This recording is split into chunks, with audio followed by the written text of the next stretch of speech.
Praise the Lord, hallelujah.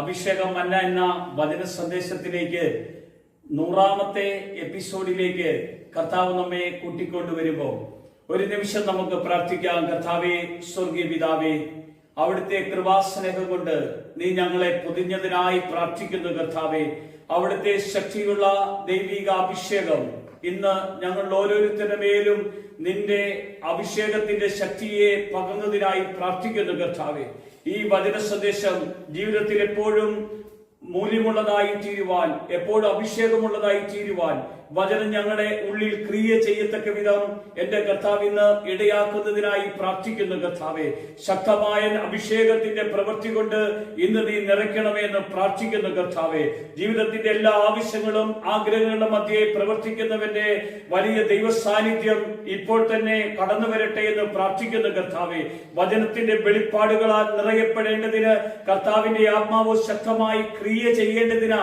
ഞങ്ങൾ ഇന്ന് പ്രാർത്ഥിക്കുന്നത്. കർത്താവെ, യേശുവിന്റെ മഹത്വം ഇപ്പോൾ ഇറങ്ങട്ടെ എന്ന് പ്രാർത്ഥിക്കുന്നു. കർത്താവെ, ഈ വചനം കേൾക്കുന്ന എല്ലാവരിലേക്ക് ആത്മാവിന്റെ സാന്നിധ്യം നിറയട്ടെ എന്ന് പ്രാർത്ഥിക്കുന്നു. കർത്താവെ, അവിടുത്തെ ശക്തിയുടെ കൃപയ്ക്കായിട്ടാണ് ഞങ്ങൾ പ്രാർത്ഥിക്കുന്നത്. അങ്ങ് ഇടപെടുന്ന ദൈവമാണ് കർത്താവെ. അങ്ങയുടെ അഭിഷേകം കൊണ്ട് നിറയ്ക്കണം കർത്താവെ. അവിടുത്തെ സാന്നിധ്യം കൊണ്ട് നിറയ്ക്കണം കർത്താവെ. അവിടുത്തെ ശക്തി കൊണ്ട് നിറയ്ക്കണം കർത്താവെ. ആത്മാവിന്റെ വലിയ മഹത്വം ഇവിടെ ഇറങ്ങട്ടെ എന്ന് പ്രാർത്ഥിക്കുന്നു. കർത്താവെ, ഇന്ന് കോട്ടകളെ ഇടിപ്പാൻ തക്കവണ്ണമുള്ള ദൈവത്തിന്റെ വലിയ പ്രവൃത്തി ഇറങ്ങട്ടെ എന്ന് പ്രാർത്ഥിക്കുന്നു. കർത്താവെ, അവിടുത്തെ കൃപയ്ക്കൊത്തവണ്ണ നിന്റെ സ്നേഹത്തിലേക്ക് ആഴത്തിൽ കടന്നു വരാൻ കർത്താവ് ഇന്ന് ഇടയാക്കണമേ എന്ന് പ്രാർത്ഥിക്കുന്നു. കർത്താവെ, വചനം ഞങ്ങളുടെ ഹൃദയത്തിന്റെ ഉള്ളിൽ ക്രിയ ചെയ്യണം കർത്താവെ. അത് ഇരുതല വാളുപോലെ മൂർച്ചയേറിയ ദൈവത്തിന്റെ പ്രവൃത്തി ഇവിടെ വെളിപ്പെടേണ്ടതിനാണ് ഞങ്ങൾ പ്രാർത്ഥിക്കുന്നത്. കർത്താവെ, നിന്റെ മഹത്വം നിറയണമേ എന്ന് പ്രാർത്ഥിക്കുന്നു. അവിടുത്തെ കൃപ കൊണ്ട് അഭിഷേകം ചെയ്യട്ടെ എന്ന് പ്രാർത്ഥിക്കുന്നു. കർത്താവെ, സ്തോത്രം, സ്തോത്രം, ആമേൻ. വചനത്തിന്റെ ആഴങ്ങളിലേക്ക് പരിശുദ്ധാത്മാവ് നമ്മെ ഇന്ന് കൂട്ടിക്കൊണ്ടുപോവുകയാണ്. യോഹന്നാൻ സുവിശേഷം 13-ാം അധ്യായത്തിന്റെ 34-ാമത്തെ വചനഭാഗം, നിങ്ങൾ തമ്മിൽ തമ്മിൽ സ്നേഹിക്കണമെന്ന് പുതിയൊരു കൽപ്പന ഞാൻ നിങ്ങൾക്ക് തരുന്നു. ഞാൻ നിങ്ങളെ സ്നേഹിച്ചതുപോലെ നിങ്ങൾ തമ്മിൽ തമ്മിൽ സ്നേഹിക്കണം എന്ന് തന്നെ. Praise the Lord. ഇവിടെ യേശു തന്റെ ശിഷ്യന്മാരോട് പറയുന്ന ഒരു കാര്യമാണ്. യേശു അവരെ എങ്ങനെ സ്നേഹിക്കണം എന്ന് കാണിച്ചു കൊടുത്ത ദൈവമാണ്. ആ കാണിച്ചു കൊടുത്ത ആ യേശു തന്നെ അവരോട് പറയുകയാണ്, ഞാൻ നിങ്ങളെ സ്നേഹിച്ചതുപോലെ നിങ്ങൾ തമ്മിൽ തമ്മിൽ സ്നേഹിക്കണം. പരസ്പരമുള്ള ഒരു സ്നേഹത്തിന്റെയും ഐക്യതയുടെയും ഒരു കൂട്ടായ്മയായിരുന്നു യേശുവിലൂടെ അവിടുന്ന് വെളിപ്പെടാൻ ഇടവന്നത്. നമുക്ക് മറ്റുള്ളവരെ അംഗീകരിക്കാനോ സ്നേഹിക്കാനോ മറ്റുള്ളവരുടെ വേദനയിലും പ്രയാസത്തിലേക്കും ഇറങ്ങി വരാനോ കഴിയാത്ത വണ്ണം നമ്മൾ കർത്താവിന്റെ ആ കൃപയിലേക്ക് കടന്നു വരാതിരിക്കുന്നത് കൊണ്ടാ. കൃപയിലേക്ക് കടന്നു വന്നാണ്ടല്ലോ ആ സ്നേഹം നമുക്ക് ആസ്വദിക്കാൻ പറ്റും, അനുഭവിക്കാൻ പറ്റും. ഇതൊരു ഭയങ്കര സന്തോഷമുള്ളതാ പ്രിയമുള്ളവരെ. ഈ ദൈവത്തിന്റെ സ്നേഹം എന്നത് കാൽവരിയിൽ നമുക്ക് വേണ്ടി ആ സ്നേഹത്തെ തുറന്നു തരികയെ കർത്താവ് ചെയ്തത്.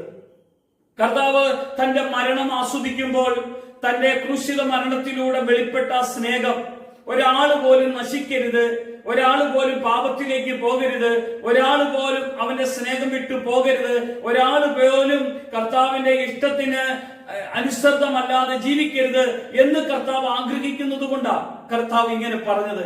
അതുകൊണ്ടാ ഇവിടെ വചനം നമ്മളെ ഓർമ്മപ്പെടുത്തുന്നത്, നിങ്ങൾ തമ്മിൽ തമ്മിൽ സ്നേഹിക്കണം. ഇത് ഒരു പുതിയ കൽപ്പനയാണ്, പഴയ കൽപ്പനയല്ല.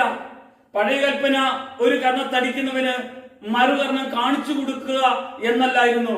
ഒരു കർണത്തടിക്കുന്നവന് അതുപോലെ മറ്റു കർണത്തിൽ അടിക്കുക എന്നതായിരുന്നെങ്കിൽ, പുതിയ കൽപ്പന എന്ന് പറഞ്ഞാൽ നമ്മുടെ ഒരു കർണത്തടിച്ചാൽ മറ്റു കർണം കൂടി നമ്മൾ കാണിച്ചു കൊടുക്കും. യേശുവിനെ അടിച്ചപ്പോഴും നിന്ദിച്ചപ്പോഴും പരിഹസിച്ചപ്പോഴും യേശു ഒരിക്കലും ഒരു പരാതി പറയാത്ത ദൈവം. നമ്മുടെ ജീവിതത്തിലേക്ക് നമ്മളൊന്ന് ഇറങ്ങി വരുമ്പോൾ നമുക്കൊന്ന് കാണാൻ കഴിയും, പരാതിയുള്ളവനാണോ? മറ്റുള്ളവരിൽ പറയുന്ന കാര്യങ്ങളിൽ നമ്മൾ പ്രതികരിക്കുന്നവരാണോ? യേശു ഒന്നും പ്രതികരിച്ചില്ല പ്രിയമുള്ളവരെ. എല്ലാം സഹിക്കുവാനാണ് യേശു അവിടുന്ന് ഇടയായത്.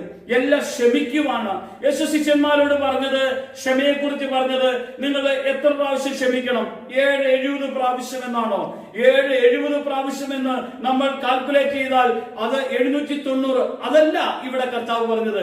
770 പ്രാവശ്യമല്ല, ഒരു നിമിഷത്തെ അല്ലെങ്കിൽ ഒരു ദിവസത്തിൽ ഒരു പ്രാവശ്യം അല്ലെങ്കിൽ ഒരു ഇടങ്ങളിൽ അത് നമുക്ക് അത്രയും ചെയ്യേണ്ടി വരുമെങ്കിൽ കർത്താവ് പറയാണ് 70 പ്രാവശ്യം ക്ഷമിക്കാൻ കർത്താവിന്റെ സന്നിധിയിൽ നമുക്ക് അഭിഷേകമുണ്ടോ ഉണ്ടെങ്കിൽ നമ്മൾ പ്രാർത്ഥിക്കുന്ന മക്കളായി വളരും.